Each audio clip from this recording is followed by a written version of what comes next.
கிறிஸ்துவுக்குள் பிரியமான தேவனுடைய பிள்ளைகள் அனைவருக்கும் ஆண்டவர் இயேசு கிறிஸ்துவின் நாமத்தினாலே என்னுடைய அன்பின் வாழ்த்துக்களை தெரிவித்துக் கொள்கிறேன்.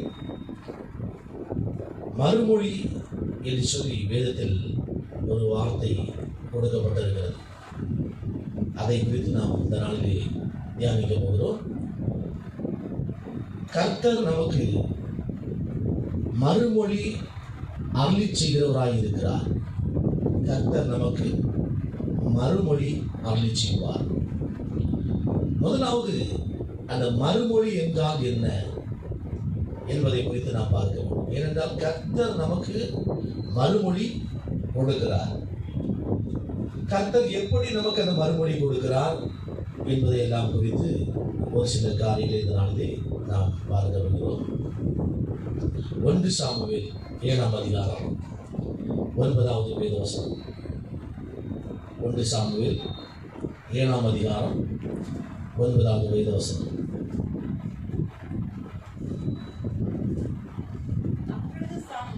அப்பொழுது சாமுவேல் பால் குடிக்கிற ஒரு ஆட்டுக்குட்டியை பிடித்து அதை கர்த்தருக்கு சர்வாங்க தகன பலியாக செலுத்தி இஸ்ரவேலுக்காக கர்த்தரை நோக்கி வேண்டிக் கொண்டார். கர்த்தர் அவனுக்கு மறுமொழி அருளிச் செய்தார். கர்த்தர் அவனுக்கு மறுமொழி அருளிச் செய்தார் என்று சொல்லி நாம் இதில் பார்க்கிறோம். பிரியமானவர்களே, மறுமொழி என்கிற வார்த்தை இதில் வருகிறத நீங்கள் கவனிங்க. மறுமொழி என்றால் என்ன என்பதை முதலாவது நம்ம அதை அறிந்து கொள்ளணும். அப்போ தான் அதனுடைய மற்ற காரியங்களை நாம் அறிந்து கொள்ள முடியும். பொதுவாக மறுமொழி அப்படின்னா நம்ம என்ன நினைச்சிருக்கிறோம்? நமக்கு என்ன தெரிஞ்சிருக்குது? மறுமொழி என்றால் என்ன? மறுமொழினா பதில் கொடுப்பது. இப்போ நீங்கள் ஏதாவது ஒன்று என்கிட்ட கேட்குறீங்க, அதற்கு நான் பதில் கொடுப்பது, அதுக்கு பேர் தான் என்னது? மறுமொழி. நான் உங்களிடத்தில் ஏதாவது ஒன்று நான் கேட்கிறேன்னா, நான் கேட்கிற அந்த காரியத்துக்கு நீங்க பதில் கொடுப்பது என்பதுதான் அதுக்கு பேர் தான் மறுமொழி. அதே போல நாம் தேவனிடத்தில் ஜெபிக்கும் போது, விண்ணப்பம் செய்யும் போது அதற்கு தேவன் பதில் கொடுப்பதைத்தான் மறுமொழி என்று சொல்லி இந்த இடத்துல நாம் பார்க்கிறோம். அல்லேலூயா. கர்த்தர் மறுமொழி கொடுக்கிறவராய் இருக்கிறார். இந்த உலகத்துல தெய்வங்கள் பல இருக்கலாம், அவைகளெல்லாம் மறுமொழி கொடுத்ததோ இல்லையோ, நம்முடைய தேவன் அவர் மறுமொழி கொடுக்கிற தேவனாய் இருக்கிறார். அவர் கல்லு இல்லை, மரமும் இல்லை, மண்ணும் இல்லை. அவர் ஜீவனுள்ள தேவனாய் இருக்கிறார். என்றென்றைக்கும் சதா காலங்களிலும் உயிரோடு இருக்கிறவராய் இருக்கிறார். ஆதியும் அந்தமுமாய் இருக்கிறார். அவர் மறுமொழி கொடுக்கிற தேவன். அல்லேலூயா. இங்கு தேவன் ஒரு இடத்திலே மறுமொழி கொடுக்கிறார். எப்படி மறுமொழி கொடுக்கிறார் பாருங்க. அதை மறுபடியும் படிங்க, அந்த வசனத்தை படிங்க. அப்பொழுது சாமுவேல் பால் குடிக்கிற ஒரு ஆட்டுக்குட்டியை பிடித்து அதை கர்த்தருக்கு சர்வாங்க தகன பலியாக செலுத்தி இஸ்ரவேலுக்காக கர்த்தரை நோக்கி வேண்டிக் கொண்டான். கர்த்தர் அவனுக்கு மறுமொழி கொடுத்தார். சாமுவேல் என்கிற தீர்க்கதரிசிக்கு தேவன் மறுமொழி கொடுக்கிறார். சாமுவேல் என்கிற தீர்க்கதரிசிக்கு கர்த்தர் மறுமொழி கொடுக்க வேண்டிய காரணம் என்ன? எதனால் அந்த சாமுவேல் தீர்க்கதரிசிக்கு கர்த்தர் மறுமொழி கொடுக்கிறார்? எதனால கொடுக்கிறாரு? என்ன காரணத்தால கொடுக்கிறாரு? அந்த சாமுவேல் செய்த ஒரு காரியத்தை நீங்க அந்த இடத்துல பார்க்கணும். என்ன செய்திருக்கிறான்? சாமுவேல் பால் குடிக்கிற ஒரு ஆட்டுக்குட்டியை பிடித்து அதற்கு சர்வாங்க தகன பலியாக செலுத்தி இஸ்ரவேலுக்காக கர்த்தரை நோக்கி வேண்டிக் கொண்டார். அதனால கர்த்தர் சாமுவேலுக்கு என்ன செய்தார்? மறுமொழி கொடுத்தார்.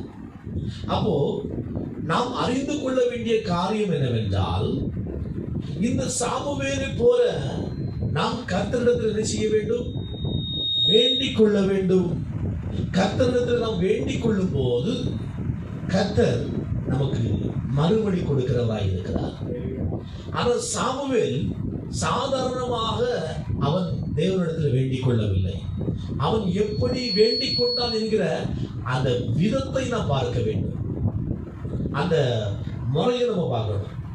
சும்மா நம்ம எல்லாரும் நிறைய பேர் வேண்டிக் கொள்ள போகிறோம் அப்படின்ட்டு நம்ம போய் வேண்டிக் கொள்வோம். ஆனால் இங்கு இந்த தீர்க்கதரிசி, சாமுவேல் தீர்க்கதரிசி, அவர் ஒரு முறைப்படி போகிறார். அந்த முறைப்படி போய் தான் தேவனிடத்தில் வேண்டிக் கொள்கிறார். எந்த முறைப்படி போறார் பாருங்க.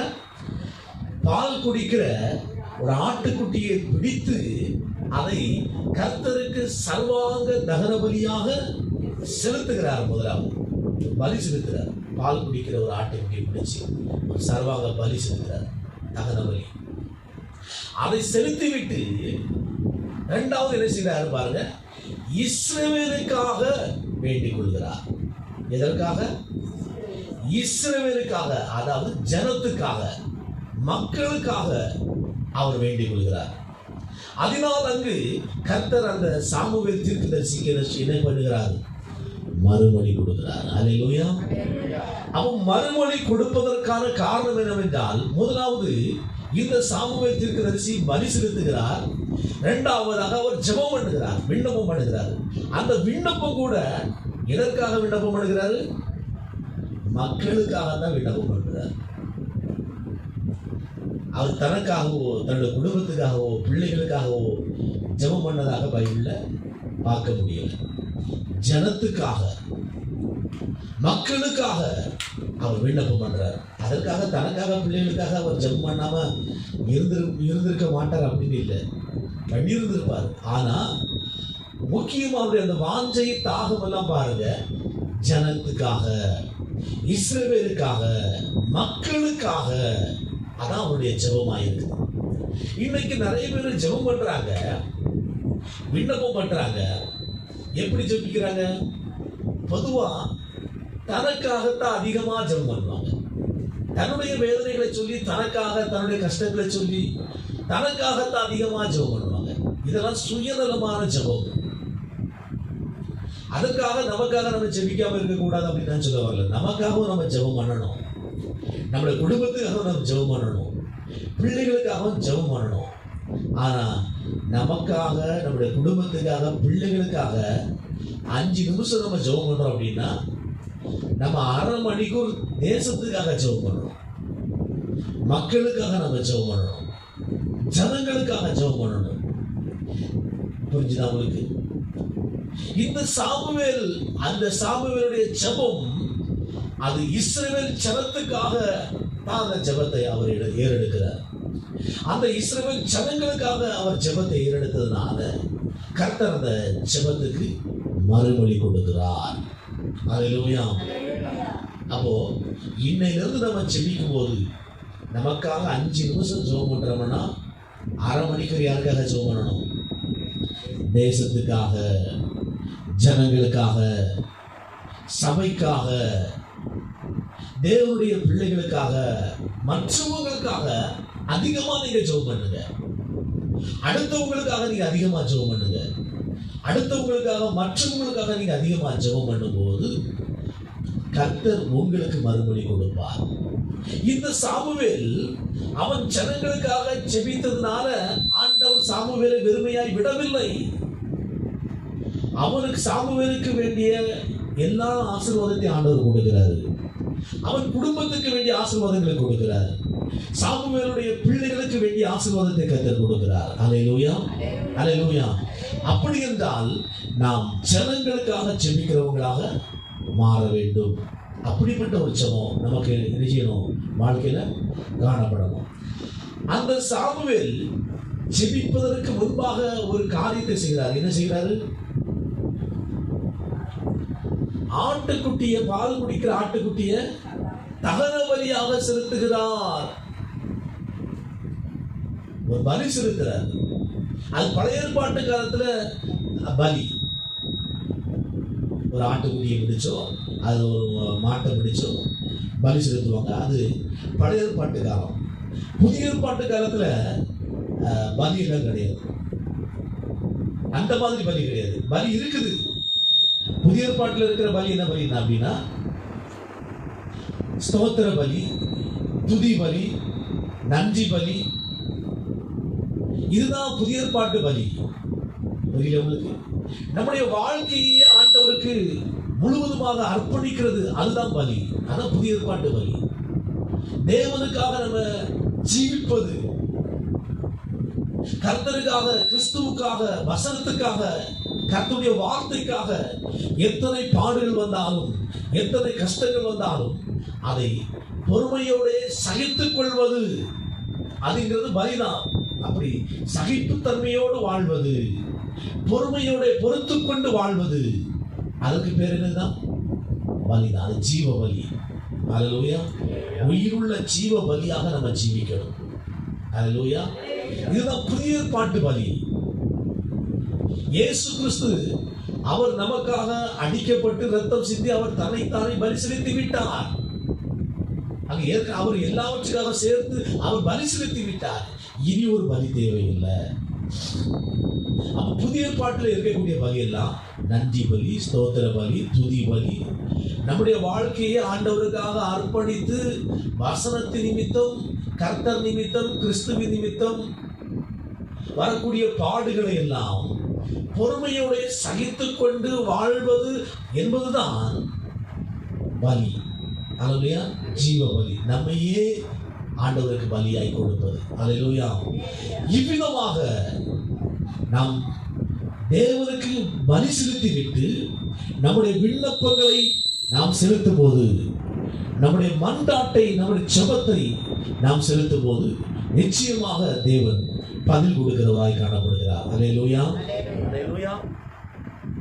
அவ்விதமாக நாம் தேவனுக்கு பலி செலுத்தக்கூடியவர்களாய் நாம் மாற வேண்டும். ஸ்தோத்திர பலிகளை, துதி பலிகளை தேவனுக்கு நாம் செலுத்துகிறவர்களாய் காணப்பட வேண்டும். நன்றி பலிகளை தேவனுக்கு நாம் செலுத்தக்கூடியவர்களாய் நாம் காணப்பட வேண்டும். நம்முடைய வாழ்க்கையை ஆண்டவருக்காக அர்ப்பணித்து தேவன் நிமித்தம், கிறிஸ்துவின் நிமித்தம், வசனத்தின் நிமித்தம் வரக்கூடிய பாடுகளை எல்லாம் பொறுமையோடு சகித்துக் கொண்டு, வசனத்தின் நிமித்தம் என்னென்ன பாடெல்லாம் வருதோ அத்தனையும் பொறுமையோடு சகித்துக் கொண்டு தேவனுக்காக ஜீவிக்கிற ஒரு பலியாக, உயிருள்ள பலியாக, ஜீவ பலியாக நாம் ஆட வேண்டும். அல்லேலூயா. அதற்கு பிற்பாடு நீங்க போய் உங்க விண்ணப்பங்களை எல்லாம், ஜெபங்களை எல்லாம் ஆண்டவருக்கு செலுத்துங்க. அப்ப ஜெபம் பண்றதுக்கு முன்னால் என்ன இருக்கணும்? பலி செலுத்தி இருக்கணும். எப்பவுமே நீங்க ஜெபம் பண்றதுக்கு முன்னால ஆண்டவருக்கு என்ன பண்ணுங்க? ஸ்தோத்திர பலி, துதி பலி, நன்றி பலியில என்ன பண்ணணும்? செலுத்தணும். அதான் எப்பவும் பார்த்தீங்கன்னா நான் அந்த ஸ்தோத்திர பலி, துதி பலி எப்பவும் அடிக்கடி சொல்லுவோம் பார்த்தீங்களா? அதுக்கு தான் அந்த ஸ்தோத்திர பலி, துதி பலி, நன்றி பலி அடிக்கடி நீங்க செலுத்தணும். அது கொஞ்ச நேரம் ஆண்டவருக்கு ஸ்தோத்திர பலி பண்ணிட்டு துதி பலிகளை, நன்றி பலிகளை எல்லாம் ஏறெடுத்துட்டு அதற்கு பிற்பாடு என்ன பண்ணுங்க? ஜெபங்களை எல்லாம் ஆண்டவருக்கு தெரியப்படுத்துங்க. விண்ணப்பங்கள் ஆண்டவர் சமூகத்தில் நீங்க ஏறெடுங்க. உங்களுக்கு அப்பொழுது கர்த்தர் மறுமொழி கொடுப்பார்.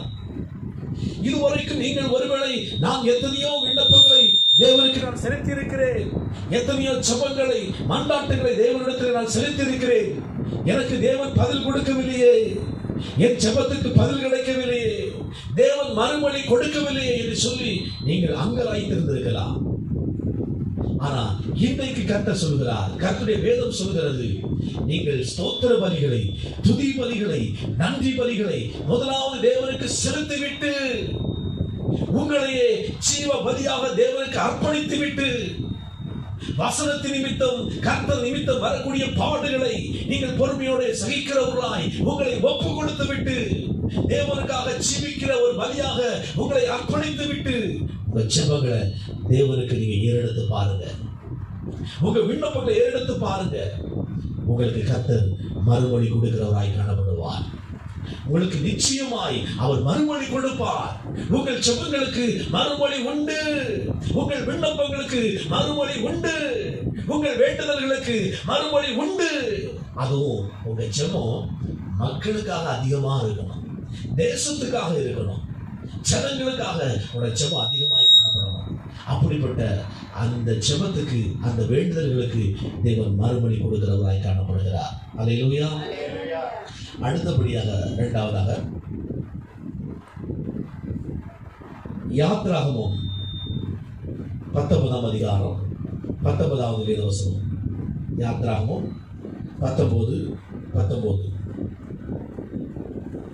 யாத்ராகமம் 19ஆம் அதிகாரம் 19வது வேதவசனம். எக்கால சத்தம் வர வர மிகவும் பலமாய் தொனித்தது. மோசே பேசினான், தேவன் அவனுக்கு வாக்கினால் மறுமொழி கொடுத்தார். அல்லேலூயா. தேவன் அவனுக்கு வார்த்தையினால் மறுமொழி கொடுத்தார். அப்போ ஆண்டவர் எப்படி மறுமொழி கொடுத்தாங்க? மோசேக்கு வார்த்தையினால். அப்போ வார்த்தையினால்னா அவர் பேசி இருக்கிறார். யாரு? கர்த்தர் மோசே இடத்துல அவர் பேசி இருக்கிறார். அவருடைய சத்தத்தை மோசே கேட்டிருக்கிறார். அவருடைய சத்தத்தை மோசே கேட்டிருக்கிறார். அவருடைய குரலை மோசே என்ன பண்ணியிருக்கிறார்? கேட்டிருக்கிறார். யாரெல்லாம் ஆண்டவருக்கு சத்தத்தை கேட்டிருக்கீங்க? எத்தனை பேர் கேட்டிருக்கீங்க? அல்லேலூயா. ஆண்டவருடைய சத்தத்தை கேட்கிற அந்த பாக்கியம் நமக்கு வரணும். அந்த அளவுக்கு நம்முடைய ஜெபம் விண்ணப்பம் காணப்படும். ஆண்டவருக்கு நம்ம ஒரு நெருங்கிய தொடர்பை நம்ம ஏற்படுத்திக்கிறோம். நான் கிட்டத்தட்ட ஒரு 5-6 முறை நான் கேட்டிருக்கிறேன். 5-6 முறை நான் சத்தத்தை நான் கேட்டிருக்கிறேன். அது பொதுவாக அவர் டெய்லி நம்மகிட்ட அவர் அந்த குரலை கேட்குற மாதிரி டெய்லி பேசுவார் அப்படின்னு நம்ம சொல்ல முடியாது. ஏன்னா அது ஒரு வார்த்தையை ஒரு தடவை கேட்குறதே அது பெரிய ஒரு காரியம். அது சாதாரணமான காரியம் கிடையாது. அல்லேலூயா. ஆனால் சில பேர் சொல்லுவாங்க, டெய்லி ஆண்டவர் என்கிட்ட அவர் குரல்னால பேசினார் அப்படின்னு. தேவன் அவருடைய சத்தத்தினால, வாக்குனால பேசுகிற தேவன் தான், குரல்னால பேசக்கூடியவர் தான். ஆனால் டெய்லி நம்மகிட்ட அப்படி பேசுவார் அப்படின்னு நம்ம எப்படின்னு எனக்கு தெரியல, அது எனக்கு தெரியல. ஆனால் வசனத்தினால பேசுவார். தினமும் பைபிள் படிக்கும்போது அந்த வசனத்தினால தினமும் நம்மகிட்ட தேவன் பேசுவார். சரிங்களா? அப்புறம் அசரீரி குரல் மூலமா அப்படி பேசலாம். இப்படி பல்வேறு வழிகளில் தேவன் பேசுவார். அப்புறம் பார்த்தீங்கன்னா சின்ன சாமுவேல் மூலமாட்டு தேவன் என்ன பண்ணியிருக்கிறார்? அவர் ஏலி என்கிற ஒரு பெரிய தீர்க்கதரிசிட்ட அவர் பேசியிருக்கிறார். சாமுவேல் சின்ன பையனா இருக்கிறான். அந்த சின்ன பையனா ஆலயத்தில் இருக்கும்போது ஏலி பெரிய ஒரு ஆசாரியனா இருக்கிறார். அந்த ஆசாரியன் சின்ன பையன் மூலமா பேசுறார். அவர் சின்ன பிள்ளைங்க மூலமாகவும் தேவன் செய்வார், பேசுவார். சில நேரம் பிள்ளைங்க பேசக்கூடிய அந்த வார்த்தைகளை நம்ம தட்டக்கூடாது. அது தேவன் பேசக்கூடிய வார்த்தைகளாக இருக்கும். நம்ம அதை புரிந்து கொள்ளணும், விளங்கி கொள்ளணும். சில நேரம் நியாயமா உள்ள காரியங்களை பேசும், புரியல, சரியா கரெக்டா பேசும். அதெல்லாம் தேவன் அந்த பிள்ளை மூலமா பேசக்கூடிய காரியமாக இருக்கலாம். ஏன் கழுதையின் மூலமா பேசியிருக்கிறார்? பிழையாம் என்கிற ஒரு தீர்க்கதரிசி இடத்துல கர்த்தர் கழுதையின் மூலமாய் பேசியிருக்கிறார். அல்லேலூயா. கழுதையின் மூலமா பேசியிருக்கிறார். இப்படியெல்லாம் தேவன் பேசுகிற தேவனாய் இருக்கிறார், மறுமொழி கொடுக்கிற தேவனாய் இருக்கிறார். இந்த இடத்துல பார்க்கிறோம்,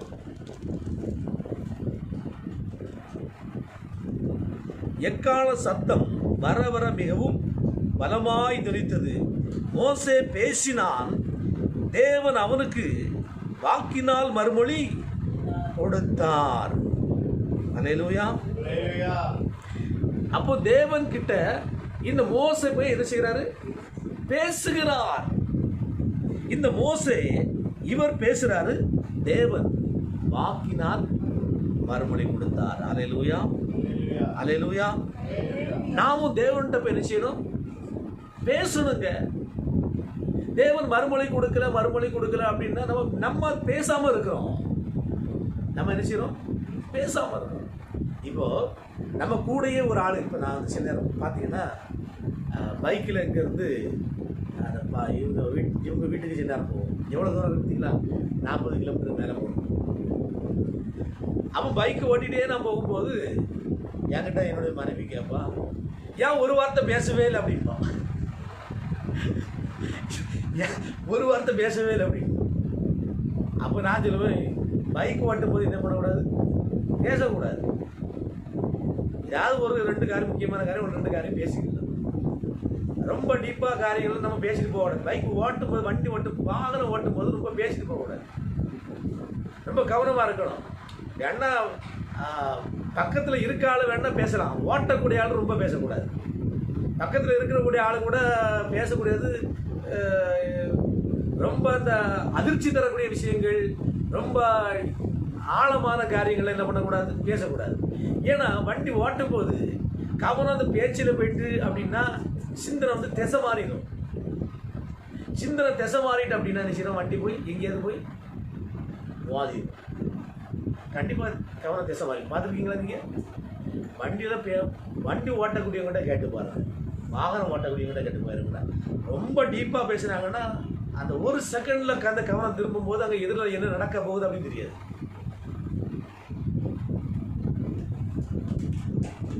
ஏன்னா நான் சில நேரத்தில் அதை அனுபவிச்சிருக்கிறேன். அந்த டீப்பாக பேசும்போது கவனமாக நம்ம இந்த பேச்சு கவனத்தில் இருக்கும்போது எதிரில் என்ன இருக்குன்னு கவனிக்காமல் நான் போய் அப்படிலாம் நடந்திருக்குது. அப்படி கடைசியில் அந்த பிரேக்கை பிடிச்சி அட்ஜஸ்ட் பண்ணி எடுத்து போயிருக்கோம். அது நம்ம எதிர்பாராமல் அப்படி ஏதாவது நடந்துட்டுனா நம்ம என்ன செய்ய முடியும்? உங்களுக்கு சிலவங்க அந்த ராத்திரி டிரைவர் வண்டி ஓட்டும் போது பேச்சு துணைக்கு ஒரு ஆள் வச்சிருப்பாங்க, டிரைவர் தூங்கிடக்கூடாது அப்படிங்கிறது. சரி, அதுவும் நல்லதுதான். ஆனால் அப்படி பேசக்கூடிய காரியமாக இருந்தாலுமே இந்த அதிர்ச்சி தரக்கூடிய விஷயங்களையோ அல்லது ரொம்ப ஆழமான ரொம்ப கவனத்தை திசை திருப்பக்கூடிய அந்த காரியங்களையோ பேசக்கூடாது. அப்படி பேசிவிட்டால் டிரைவர் தூங்கிட்டு உறக்கத்தில் போய் அங்கே போய் வண்டியை போய் மோதினாரா இல்லையோ, இந்த பேச்சு கவனத்தில் திசை திரும்பி அவர் இங்கே போய் மோதிடுவார். கவனம் இங்கே திரும்பிடுமா, அவர் வண்டி எங்கேயோ விட்டு இருப்பார், இங்கே குளத்துக்குள்ளேயே ஆற்றுக்குள்ளேயே விட்டு இருப்பார். ஒரு வண்டியில் இருக்கிறவங்க எல்லாருடைய ஆமாம் காரியம் அப்படிதான் இருக்கும். ஆமாம், நான் அடிக்கடி சொல்லுவேன், அப்படி வண்டி ஓட்டும் போது ரொம்ப கவனத்தை திசை திருப்பக்கூடாது, ஒரே கவனமாக ஓட்டணும். வாகனம் ஓட்டுறதில்ல, நமக்கு எதிரில் எத்தனை வாகனங்கள் வரும், எத்தனை வண்டி வரும். முக்கியமாக சிலவங்க இந்த வண்டியில் வாகனத்தில் போகும்போது டென்ஷனில் மாறி மாறி சண்டை போட்டு தகராறு போட்டுட்டு போவாங்க. அப்படிலாம் போயிடுச்சுன்னா தப்பது கஷ்டம். ஏன்னா அந்த டென்ஷனில் அந்த கவனம் திசை திரும்பி அப்படி ஓட்டும் போது எங்கே போய் மோதுது, எங்கே இடிக்குது, எங்கே விழுந்து என்ன நடக்க போகனே தெரியாது. அந்த அதிர்ச்சி தரக்கூடிய மாதிரியான அந்த விஷயங்களையோ டென்ஷன் உண்டாக்கக்கூடிய காரியங்களையோ வாகனம் ஓட்டும் போது யாரும் பேசக்கூடாது.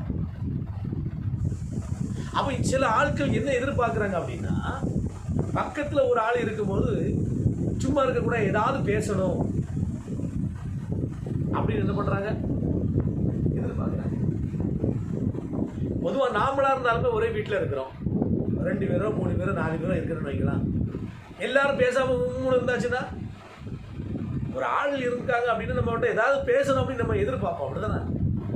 அது எல்லாருமே பொதுவாக இருக்கக்கூடிய அந்த காரியம்.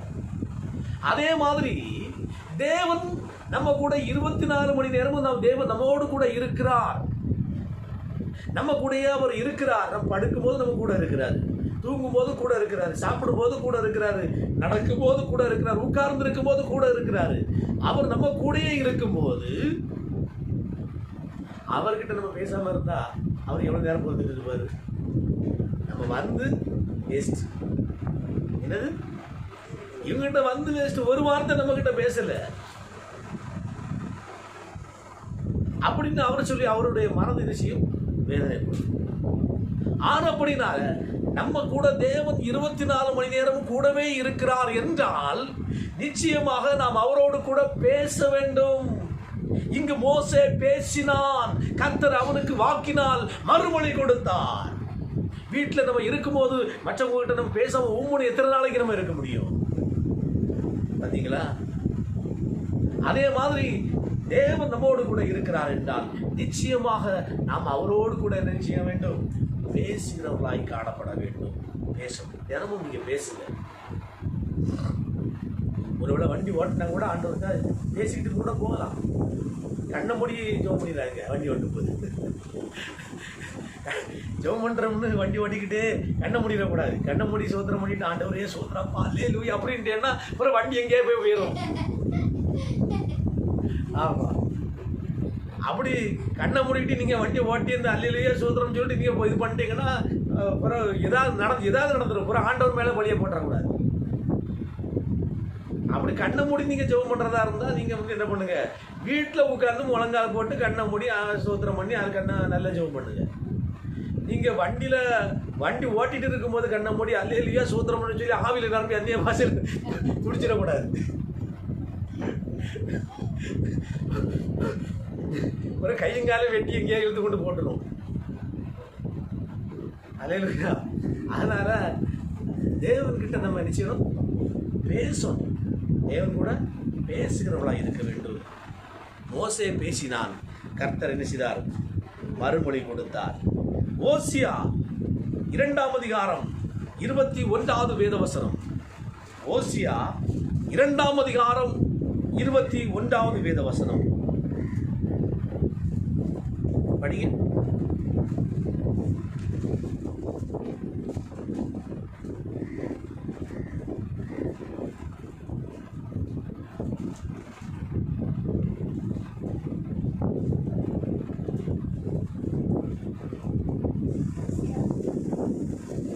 இரண்டாம் அதிகாரம் 21வது வேதவசனம். அக்காலத்திலே நான் மறுமொழி கொடுப்பேன் என்று கர்த்தர் சொல்லுகிறார். நான் வானங்களுக்கு மறுமொழி கொடுப்பேன், அவைகள் பூமிக்கு மறுமொழி கொடுக்கும். படிங்க தொடர்ந்து. பூமி தானியத்துக்கும் திராட்சை ரசத்துக்கும் எண்ணெய்க்கும் மறுமொழி கொடுக்கும், இவைகள் இஸ்ரவேலுக்கும் மறுமொழி கொடுக்கும். போதும். மறுமொழி கொடுக்கும் என்று ஆண்டவர் சொல்கிறார், தேவன் சொல்கிறார். அல்லேலூயா. அக்காலத்திலே நான் மறுமொழி கொடுப்பேன் என்று கர்த்தர் சொல்கிறார். அந்த காலத்திலே நான் மறுமொழி கொடுப்பேன். நான் வானங்களுக்கு மறுமொழி கொடுப்பேன். அந்த வானங்கள் பூமிக்கு என்ன செய்யும்? மறுமொழி கொடுக்கும். பூமி தானியத்துக்கும் எண்ணெய்க்கும் மறுமொழி கொடுக்கும், இவைகள் இஸ்ரவேலுக்கும் மறுமொழி கொடுக்கும் என்று கர்த்தர் சொல்கிறார். அல்லேலூயா. அப்ப கர்த்தர் எதற்கு மறுமொழி கொடுக்கிறாரு? எதற்கு மறுமொழி கொடுக்கிறார் கர்த்தர்? என்ன சொல்றாரு? எதற்கு மறுமொழி கொடுக்கிறாரு? நான் வானங்களுக்கு மறுமொழி கொடுப்பேன். கர்த்தர் என்ன செய்கிறாரு? எதற்கு மறுமொழி கொடுக்கிறாரு? வானங்களுக்கு, வானத்துக்கு மறுமொழி கொடுக்கிறார். கர்த்தர் வானத்துக்கு மறுமொழி கொடுத்தால் என்ன நடக்கும்? என்ன நடக்கும்? என்ன நடக்கும்? கர்த்தர் வானத்துக்கு மறுமொழி கொடுக்கும் போது வானம் என்ன செய்யும்? மழையை பொழியும். வானம் மழையை பொழிவது மட்டுமல்ல, அது பனியையும் பெய்ய செய்யும். பனியில விளையக்கூடிய காய்கறிகள் வகைகள் இருக்குது. அது தெரியுமா உங்களுக்கு? நிறைய மரம் செடி கொடிகள் காய்கறி வகைகளில் நிறைய விஷயங்கள்லாம் பனியில் விளையும். பனியில் விளையும் அது இருக்கு. அதே மாதிரி மழை தண்ணியில் பெய்யக்கூடிய அந்த தண்ணீரில் விளையக்கூடிய வகைகள் இருக்கு. அப்போ கர்த்தர் வானத்துக்கு மறுமொழி கொடுக்கும் போது வானம் என்ன செய்யும்? மழையை பெய்யும், பனியை பெய்யும். பனியை பெய்யும். அப்ப அந்த வானம் என்ன செய்கிறது? பூமிக்கு மறுமொழி கொடுக்கிறார். கர்த்தர் எதற்கு மறுமொழி கொடுக்கிறாரு? வானத்துக்கு மறுமொழி கொடுக்கிறாரு. வானம் மழையை பெய்து பூமிக்கு மறுமொழி கொடுக்கிறது. வானம் எதற்கு மறுமொழி கொடுக்கிறது? பூமிக்கு மறுமொழி கொடுக்கிறது. பூமிக்கு மறுமொழி கொடுக்கும் போது இந்த பூமி என்ன செய்கிறது பாருங்க. பூமி தானியத்துக்கும் திராட்சை ரசத்துக்கும் எண்ணெய்க்கும் மறுமொழி கொடுக்கும். பூமி என்ன செய்கிறது? தானியத்துக்கும் திராட்சை ரசத்துக்கும் எண்ணெய்க்கும் மறுமொழி கொடுக்கும். நம்ம எண்ணெய் கிடைக்குது, நம்ம தானியங்கள் கிடைக்குது, காய்கறி வகைகள்லாம் கிடைக்குது. இதெல்லாம் எப்படி கிடைக்குது? நமக்கு கர்த்தர் மறுமொழி கொடுத்ததினால் கிடைக்கிறது. கர்த்தர் வானங்களுக்கு முதலாவது மறுமொழி கொடுக்கிறார். அந்த வானங்களுக்கு மறுமொழி கொடுக்கும் போது அந்த வானங்கள் பூமிக்கு மறுமொழியை கொடுக்கிறது. இந்த பூமி நமக்கு தானியத்துக்கும் காய்கறி வகைகளுக்கும் கீரை வகைகள் இந்த மாதிரி எல்லாத்துக்கும் எண்ணெய்க்கு எல்லாத்துக்கும் அது மறுமொழி கொடுக்கிறது. அப்போ இதற்கு ஆரம்பத்தில் முதல் மறுமொழி கொடுத்தது யாரு? கர்த்தர். கர்த்தர் மறுமொழி கொடுத்ததுனால தான் இந்த பூமி நமக்கு இவைகள் எல்லாம் கொடுக்கிறது.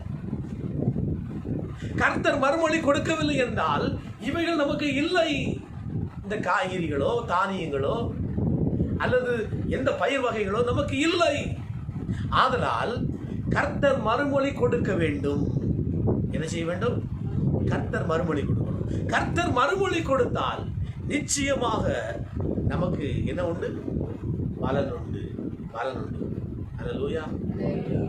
இன்னைக்கு நிறைய இடங்கள்ல காய்கறிகள் கிடைக்கல, பழங்கள் கிடைக்கல, தானியங்கள் கிடைக்கல, பயிர் வகைகள் கிடைக்கல. அப்படின்னா அங்கு கர்த்தர் மறுமொழி கொடுக்கவில்லை.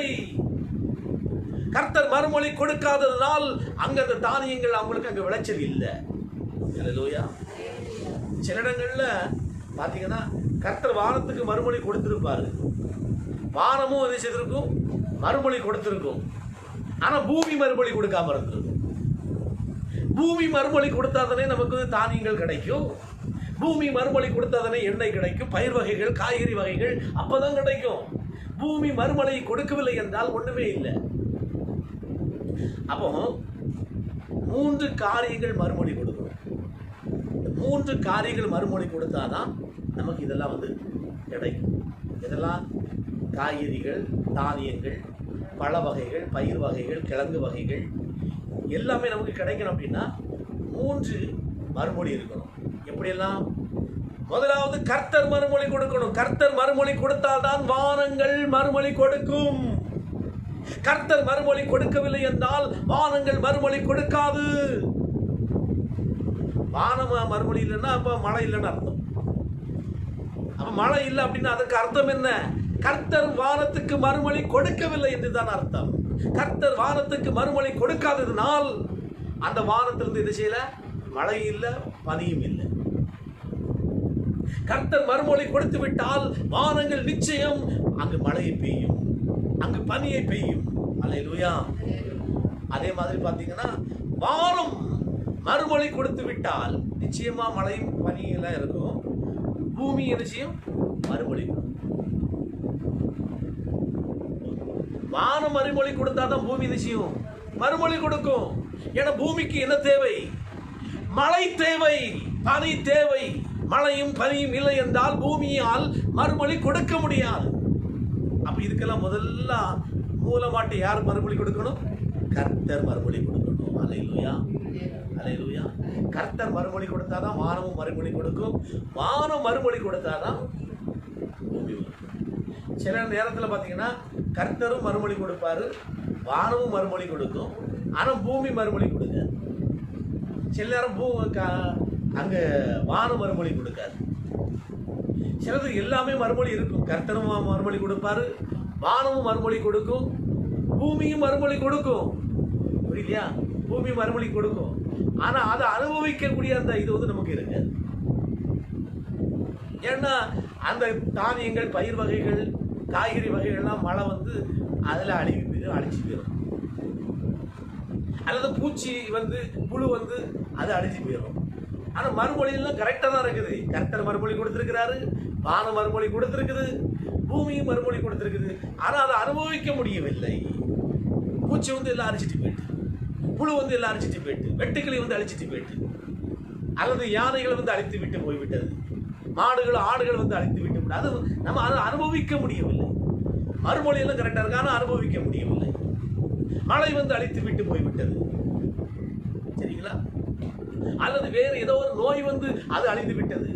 மறுமொழி தேவனும் மறுமொழி கொடுத்திருக்கிறாரு, வானமும் மறுமொழி கொடுத்திருக்குது, பூமியும் மறுமொழி கொடுத்திருக்குது. ஆனா இடையில நமக்கு வரக்கூடிய இடத்துல கை கேட்டியும் வாய் கேட்டாதது மாதிரி. அதற்கான காரணம் என்னவென்று அதையும் நம்ம சிந்திக்க வேண்டும். அதையும் பைபிள் சொல்லுது. கை கேட்டியும் ஏன் வாய்க்கு எட்டல அப்படிங்கிற அதற்கான காரணமும் பைபிள் இருக்குது. அதையும் தேவனுக்கு எழுதி வச்சிருக்கிறார். சரி, நம்ம அதெல்லாம் பார்த்தோம்னா அதுக்கு நம்ம நேரம் சரியா இருக்காது. அப்போ இங்க நம்ம பார்க்கிறோம், கர்த்தர் மறுமொழி கொடுக்கிறார். கர்த்தர் எப்ப மறுமொழி கொடுக்கிறாரு பாருங்க. அக்காலத்தில் நான் மறுமொழி கொடுப்பேன் என்று கர்த்தர் சொல்கிறார். எக்காலத்துல? அக்காலத்தில். அந்த 2ஆம் அதிகாரம், ஓசியா 2ஆம் அதிகாரம் 21வது வசனம். அக்காலத்தில் நான் மறுமொழி கொடுப்பேன் என்று கர்த்தர் சொல்கிறார். அப்ப அக்காலத்தில் என்று தேவன் சொல்கிறார் என்றால் ஒரு காலத்தை குறிப்பிடுகிறார். அக்காலத்தில் நான் மறுமொழி கொடுப்பேன் அப்படின்னா அங்க ஒரு காலம் இருக்கு. அந்த காலம் அது எந்த காலத்தில் மறுமொழி கொடுக்கிறார்?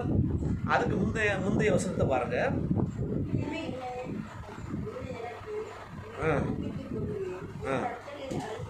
நீ கர்த்தரை அறிந்து கொள்வாய் அந்த காலத்தில்.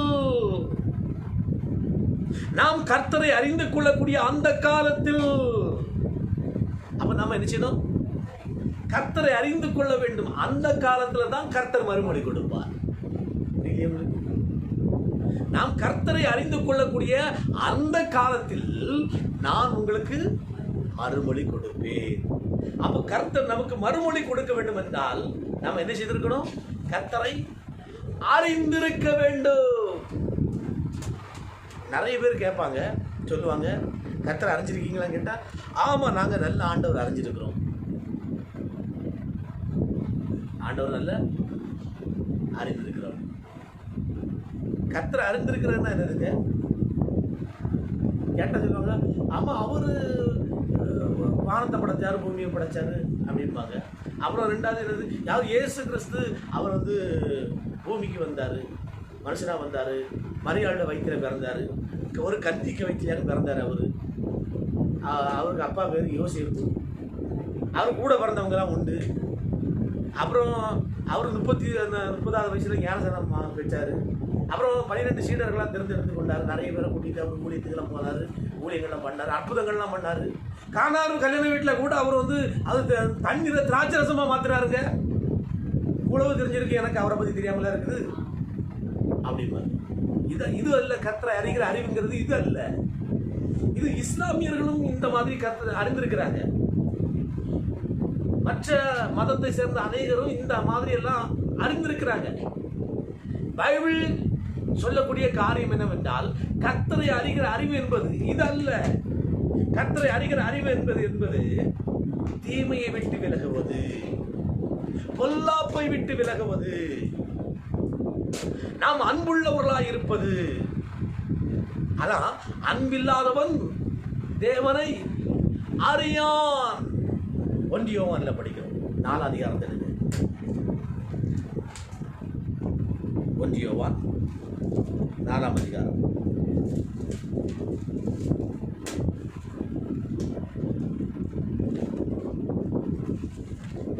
சரிங்களா? 8ஆம் வசனம். 7-8 ரெண்டையும் சேர்த்து வசிங்க. பிரியமானவர்களே, ஒருவரில் ஒருவர் அன்பாயிருக்க கடவோம். ஏனெனில் அன்பு தேவனால் உண்டாயிருக்கிறது. அன்புள்ள எவனும் தேவனால் பிறந்து அவரை அறிந்திருக்கிறான். அன்பில்லாதவன் தேவனை அறியான். அன்புள்ள எவனும் தேவனால் பிறந்து அவரை அறிந்திருக்கிறான். அன்பு உள்ளவங்க தான் தேவனால பிறந்து அவர் என்ன செய்திருக்கிறாங்க? அறிந்திருக்கிறாங்க. அன்பு இல்லாதவங்க தேவனை அறியவே இல்லை. கர்த்தர் யாருக்கு மறுமொழி கொடுக்கிறார்? யாருக்கு மறுமொழி கொடுத்திருக்கிறார்? கர்த்தரை அறிந்திருக்கிறவர்களுக்கு அந்த காலத்தில் அவங்களுக்கு என்ன செய்கிறாரு? மறுமொழி கொடுக்கிறார். அக்காலத்திலே நான் அவர்களுக்கு மறுமொழி கொடுப்பேன். கைகளை தட்டிக்கிறதை நாம் மையப்படுத்துவோம். அல்லேலூயா. அப்ப கர்த்தர் நமக்கு மறுமொழி கொடுக்க வேண்டும் என்றால் நாம் என்ன செய்யணும்? என்ன செய்யணும்? அறிந்திருக்க வேண்டும். கர்த்தரை அறிந்திருக்கணும். கர்த்தரை அறிந்திருக்கிறவங்க யாரு? அன்பா இருக்கிறவங்க தான் கர்த்தரை அறிந்திருக்கிறாங்க. எனக்கு அவருக்கு பேர் தெரியும். அவர் சிலுவையில் அறையப்பட்டார், ரத்தம் சிந்தினார், மரித்தார் அப்படின்னு அவங்க கர்த்தரை அறிந்திருக்கிறவங்களான்னு கேட்டா இல்ல.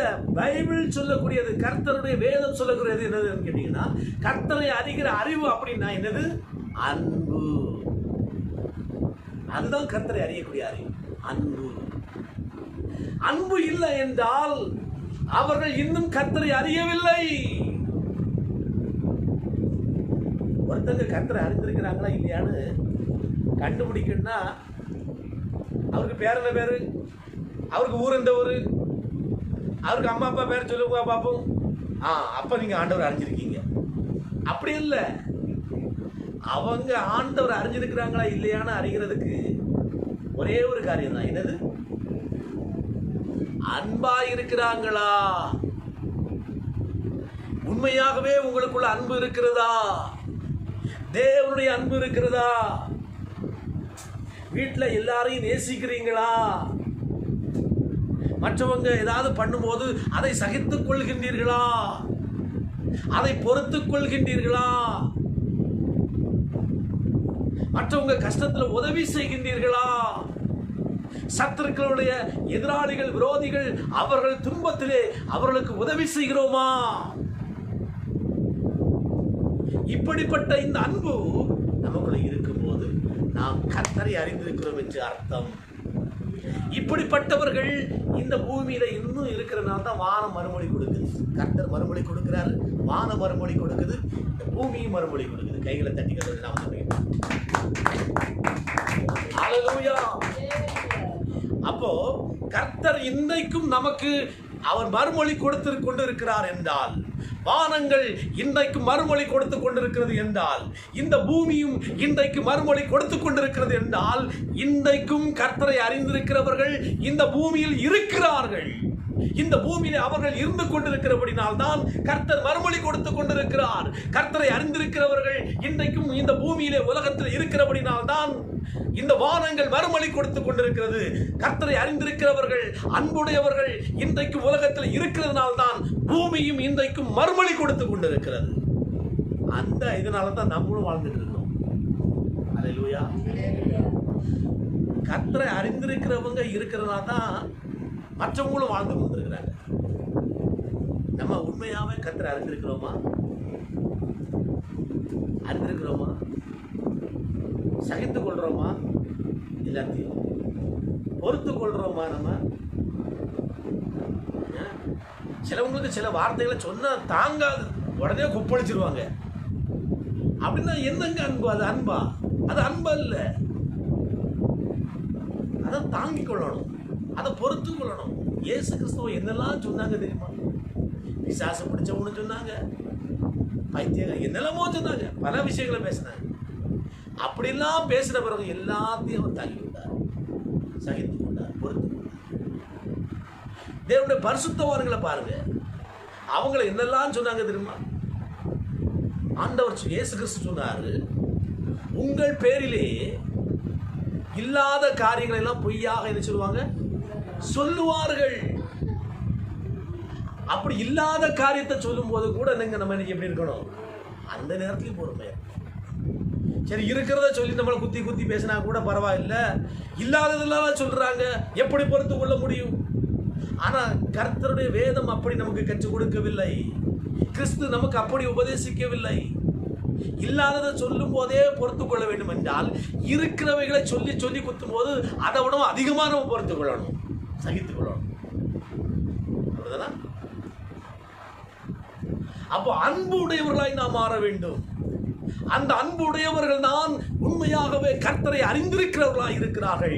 கர்த்தரை அறிந்திருக்கிறவர்கள் இருக்கிறபடினால் தான் வானம் மறுமொழி கொடுக்கிறது. கர்த்தர் மறுமொழி கொடுத்தார், வானங்கள் மறுமொழி கொடுக்கிறது. வானங்கள் மறுமொழி கொடுக்கிறதுனால் பூமி மறுமொழி கொடுக்கிறது. பூமி மறுமொழி கொடுக்கிறதுனால நாமும் வாழ்ந்து கொண்டிருக்கிறோம். மொத்தத்துல கர்த்தர் மறுமொழி கொடுக்கிறனால தான் நாம் வாழ்ந்து கொண்டிருக்கிறோம். கர்த்தர் மறுமொழி கொடுத்து கொண்டிருக்கிறனால தான் இன்றைக்கு நாம் ஜீவித்துக் கொண்டிருக்கிறோம். கர்த்தர் மறுமொழி கொடுக்கவில்லை என்றால் இன்றைக்கு நாம் ஜீவிக்க முடியாது, இன்றைக்கு நாம் வாழ்ந்து கொண்டிருக்க முடியாது. இன்றைக்கு நாம் ஜீவனோடு இருப்பதே கர்த்தர் மறுமொழி கொடுத்து கொண்டிருக்கிறார். அதனால்தான் நாம் வாழ்ந்து கொண்டிருக்கிறோம். அல்லேலூயா சொல்லுங்க. அப்போ கர்த்தர் மறுமொழி கொடுக்கிறார். எக்காலத்துல மறுமொழி கொடுப்பாரு? கர்த்தரை அறிந்து கொள்ளணும். அந்த காலத்தில் என்ன செய்வாரு? அவர் மறுமொழி கொடுப்பார். அடுத்தபடியாக கர்த்தர் மறுமொழி கொடுக்கிறார். எப்படி கொடுக்கிறார் பாருங்க. யோவேல் 21 அதிகாரம் 2 அதிகாரம் 19. யோவேல் 2 அதிகாரம் 19 வேதவசனம்.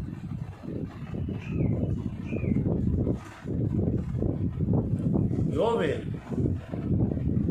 தீர்க்கதரிசன புஸ்தகம் யோவேல் 2 அதிகாரம் 19 வேதவசனம். யோவேல் 2 அதிகாரம்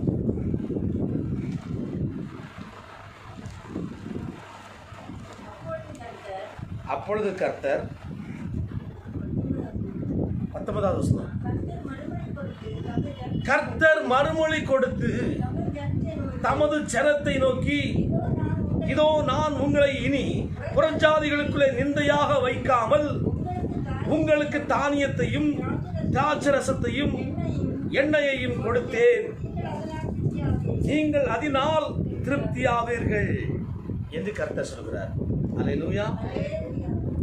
கர்த்தர் மறுமொழி கொடுத்து அப்படின்னு அந்த வார்த்தை தொடங்குது. அப்போ கர்த்தர் மறுமொழி கொடுத்தவர் என்ன செய்கிறார்? பேசுகிறார். அந்த ஓசியால பார்க்கும்போது கர்த்தர் வார்த்தையினால மறுமொழி கொடுக்கல. எப்படி? வார்த்தையினால. அங்கு மறுமொழி எப்படி கொடுத்தாருன்னு சொல்லப்படல. ஆனா மறுமொழி கொடுத்திருக்கிறார். வானத்துக்கு மறுமொழி கொடுத்தார். வானம் பூமிக்கு மறுமொழி கொடுத்தது. பூமி தானியத்தையும் திராட்சரசத்தையும் எண்ணெயையும் காய்கறி வகைகள் இதெல்லாம் நமக்கு கொடுக்கிறது. இங்கு பார்க்கிறோம் கர்த்தர் மறுமொழி கொடுத்தார். நாங்கள் பேசுகிறார் தமது ஜனத்தை நோக்கி, இதோ நான் உங்களை இனி புறஜாதிகளுக்குள்ளே நிந்தையாக வைக்காமல் உங்களுக்கு தானியத்தையும் திராட்சரசத்தையும் எண்ணெயையும் கொடுத்தேன், நீங்கள் அதனால் திருப்தியாவீர்கள். நாம் திருப்தியாகக்கூடிய அளவிற்கு நமக்கு வேண்டிய ஆகாரத்தை தந்து, வேண்டிய காரியங்கள் எல்லாம் தந்து தேவன் நமக்கு மறுமொழி கொடுக்கிறார். அல்லேலூயா. அப்ப கர்த்தர் மறுமொழி கொடுத்தால் நாம் திருப்தியாவோம். கர்த்தர் நமக்கு மறுமொழி கொடுத்தால் நம்முடைய குடும்பம் திருப்தியாகும், நம்முடைய வாழ்க்கை திருப்தியாகும், நம்முடைய வீடு திருப்தியாகும், நம்முடைய காரியங்கள் அது திருப்தியாகும். அப்ப திருப்தி நமக்கு வரக்கூடிய அளவுக்கு கர்த்தர் மறுமொழி கொடுக்கிறார். அல்லேலூயா. நிறைய பேர் திருப்தியாகிறதே கிடையாது. கர்த்தர் எதை கொடுக்கிறாரோ அதுல நம்ம என்ன செய்யணும்? திருப்தியாகணும். எப்பொழுது திருப்தியாகிறார் பாருங்க. யோவேல் 2 அதிகாரம் 17-18.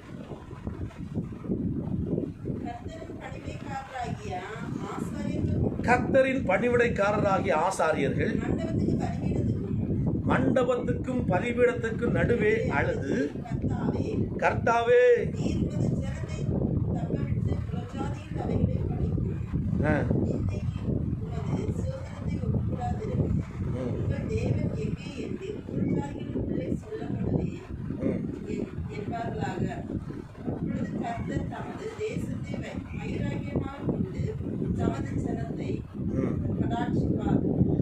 இந்த வசனத்துல நம்ம பார்க்கிறோம், கர்த்தருடைய பணிவிடைக்காரராகிய ஆசாரியர்கள் மண்டபத்துக்கும் பலிபீடத்துக்கு நடுவே என்ன செய்றாங்க? அழுது அவங்க ஜெபிக்கிறாங்க. என்ன பண்றாங்க? அழுது ஜெபிக்கிறாங்க. அழுது ஜெபிக்கிறது எதற்காக? அழுது ஜெபிக்கிறாங்க? அவங்களுக்காகவா அழுது ஜெபம் பண்ணாங்க? இல்ல. எதற்காக அழுது ஜெபம் பண்றாங்க? ஜனங்களுக்காக அழுது ஜெபிக்கிறாங்க. இன்னைக்கு நிறைய பேர் ஜெபம் பண்றது அழுது ஜெபம் பண்ணுவாங்க, ஆனா தனக்காகத்தான் அழுது ஜெபம் பண்ணுவாங்க, தாம் பிள்ளைகளுக்காகத்தான் அழுது ஜெபம் பண்ணுவாங்க. தேசத்துக்காக ஜெபிக்கும் போது அங்க ஒரு சொட்டு கண்ணீர் வராது. மக்களுக்காக ஜெபிக்கும் போது ஒரு சொட்டு கண்ணீர் வராது. தனக்காக ஜெபிக்கும் போது ஓடு ஒப்பாரி வச்சு கண்ணீர் விட்டு கதறி, ஐயோ ஆண்டவரே ஏசப்பா ஏசப்பா அப்படின்னு தனக்காக அவங்க கதறி ஜெபம் பண்ணுவாங்க. ஆனா தேசத்துக்காக ஜெபம் பண்ணும்போது, மக்களுக்காக ஜெபம் பண்ணும்போது ஒரு சொட்டு கண்ணீர் வரணுமே, வராது. இங்கு ஆசாரியர்கள் ஜனத்துக்காக மக்களுக்காக அவர்கள் கண்ணீர் விட்டு அவர்கள் அழுது ஜெபம் பண்ணுகிறார்கள். கர்த்தர் அவர்களுக்கு மறுமொழி கொடுக்கிறார். கைகளை தட்டி நாம் துணைப்படுவோம். ஹல்லேலூயா. அழுது ஜெபம் பண்ணுங்க. உங்களுக்காக நீங்க அழுது ஜெபம் பண்ணீங்களா இல்லையோ, தேசத்துக்காக மக்களுக்காக நீங்க அழுது ஜெபம் பண்ணி பாருங்க. கர்த்தருடைய மறுமொழி உங்களுக்கு நிச்சயமா கிடைக்கும். நீங்க அவங்களுக்காக ஜெபிக்கும் போது ஆண்டவர் உங்க காரியத்தை கர்த்தர் பார்த்துக் கொள்வார். நீங்க ஜெபம் பண்ணாமலே உங்களுக்கு வேண்டியதை உங்களுக்கு தருவார். உங்களுக்கு வேண்டிய விடுதலையை தருவார். உங்களுக்கு வேண்டிய அற்புதத்தை செய்வார். ஏன்னா நீங்க யாருக்காக ஜெபம் பண்றீங்க? மக்களுக்காக, ஜனத்துக்காக, தேசத்துக்காக ஜெபிக்கிறீங்க. அதனால உங்களுக்கு வேண்டிய காரியத்தை அவர் பார்த்துக் கொள்வார். அல்லேலூயா. உங்களுக்காக ஜெபிக்க கூடாதுன்னு நான் சொல்லவே இல்லை. உங்களுக்காக அழக்கூடாதுன்னு நான் சொல்லவே இல்லை. 5 நிமிஷம் உங்களுக்காக அழுதீங்கன்னா அரை மணிக்கூர் தேசத்துக்காக நீங்க அழுது பாருங்க. உங்களுக்காக நீங்க அழாம இருந்தா கூட பிரச்சனை இல்லை. ஆனா தேசத்துக்காக அழுது பாருங்கள், மக்களுக்காக அழுது பாருங்கள், ஜனத்துக்காக அழுது பாருங்கள். உங்கள் காரியத்திலே பெரிய காரியங்களை ஆண்டவர் செய்வார், தேவன் செய்வார். கர்த்தருடைய மறுமொழி உங்களுக்கு நிச்சயமாக கிடைக்கும். இனி உங்களை மற்றவங்களுக்கு முன்னால் நிந்தையாக நான் வைக்க மாட்டேன். அந்த வசனம் படிங்க.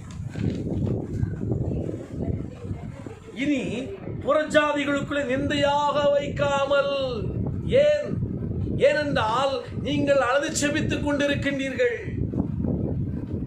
நீங்கள் அழுது செபித்துக் கொண்டிருக்கிறபடினாலே, ஜனங்களுக்காக, தேசத்துக்காக, மக்களுக்காக அழுது செபித்துக் கொண்டிருக்கிறபடினாலே, இனி புறஜாதிகளுக்கு முன்பாக நான் உங்களை நிந்தையாக வைக்க மாட்டேன். உங்களை புகழ்ச்சியாகவும் கீர்த்தியாகவும் தான் நான் உங்களை வைப்பேன் என்று கர்த்தர் சொல்கிறார்.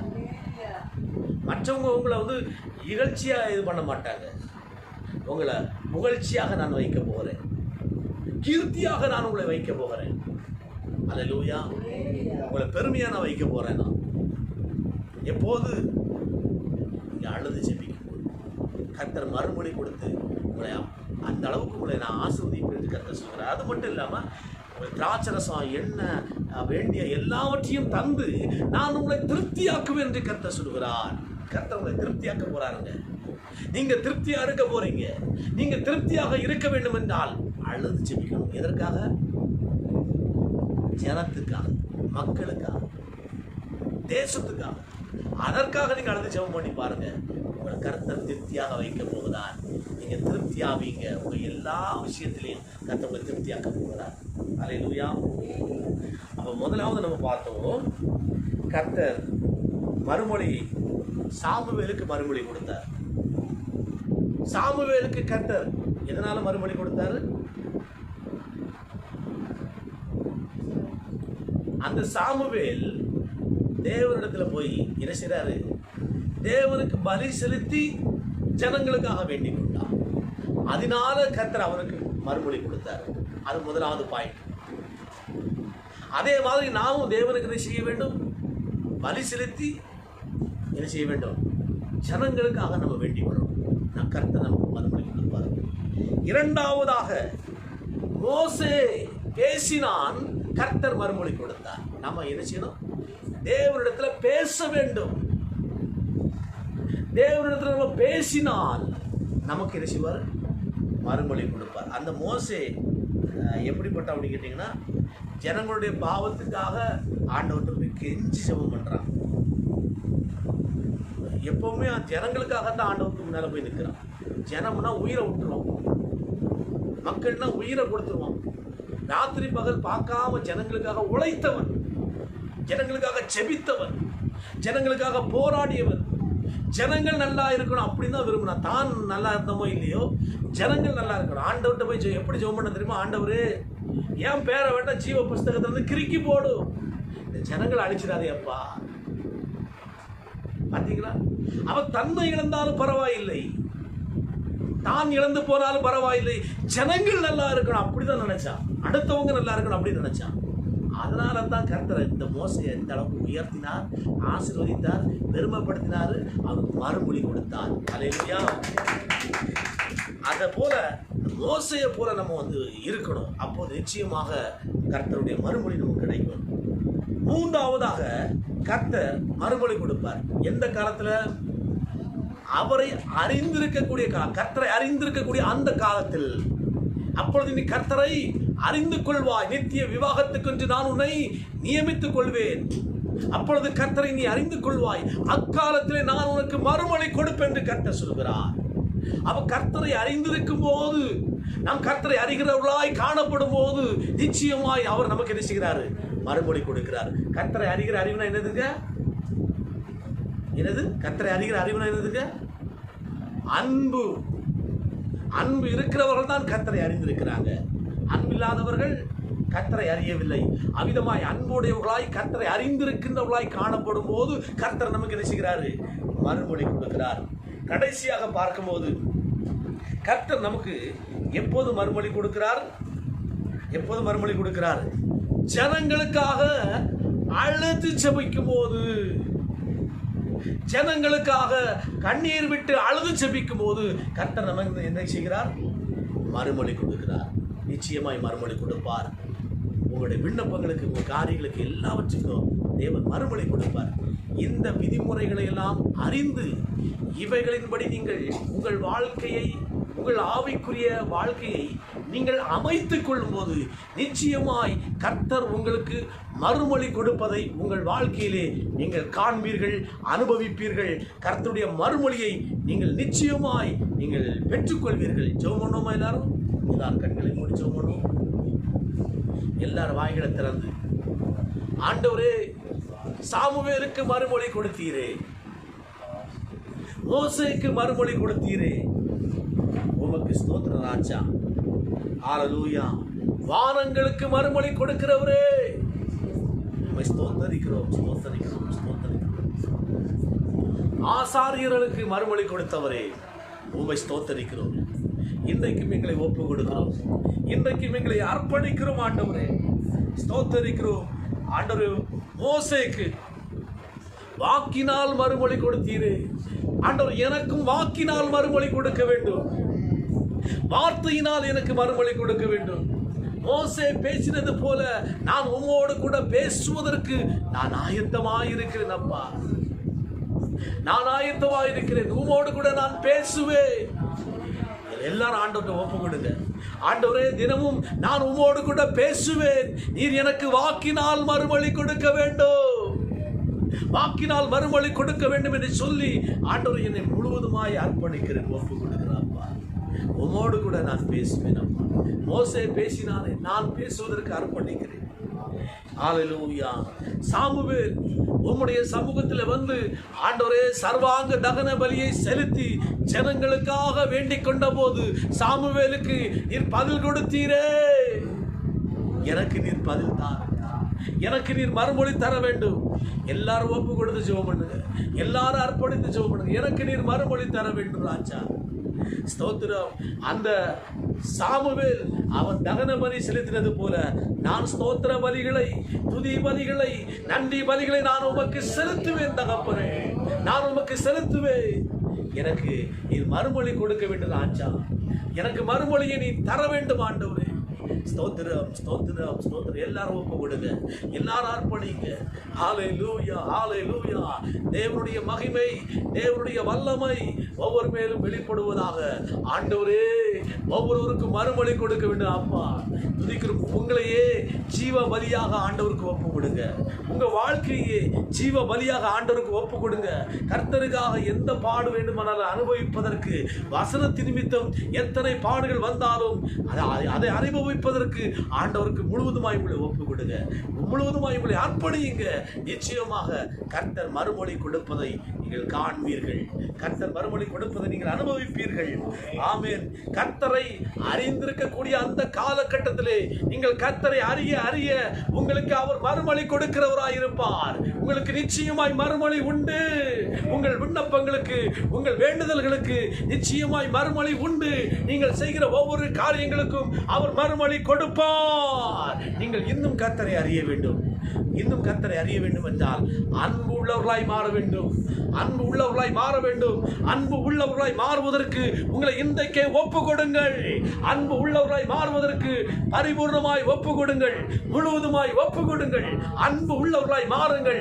தேவனுடைய அன்பினால் நிரப்பப்படுங்கள். தேவனுடைய அன்பை வெளிப்படுத்துங்கள். தேவனுடைய அன்பு உங்கள் பேச்சிலே வெளிப்படட்டும். தேவனுடைய அன்பு உங்கள் வாழ்க்கையிலே வெளிப்படட்டும்.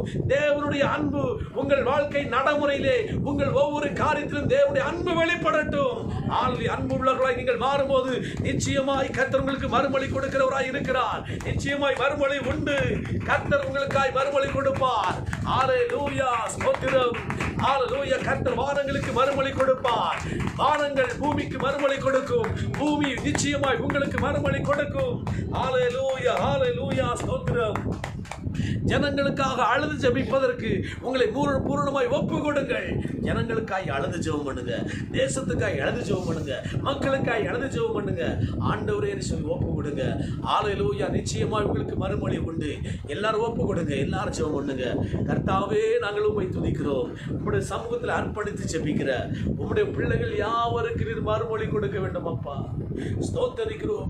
ஒப்பு கொடுக்கிற ஒவ்வொருவரையும் நீர் கண்ணோக்கி பாரும் ஆண்டவரே. தன்னை அர்ப்பணிக்கிற ஒவ்வொருவரையும் கண்ணோக்கி பாரும் ஆண்டவரே. ஒவ்வொருவருக்கு வேண்டிய அளவிற்கு நீர் மறுமொழியை கொடுக்க வேண்டும். வாக்கினால் மறுமொழி கொடுக்க வேண்டும். வார்த்தையினால் மறுமொழி கொடுக்க வேண்டும் ஆண்டவரே. எந்தெந்த விதத்திலெல்லாம் மறுமொழி கொடுக்க முடியுமோ அத்தனை காரியத்திலையும் உம்முடைய பிள்ளைகளுக்கு நீர் மறுமொழி கொடுக்க முடியாது ஜெபிக்கிறோம் ஆண்டவரே. மோசேக்கு மறுமொழி கொடுத்தவர் இங்கிருக்கிற ஒவ்வொருவருக்கு நீர் மறுமொழி கொடுக்க வேண்டும்.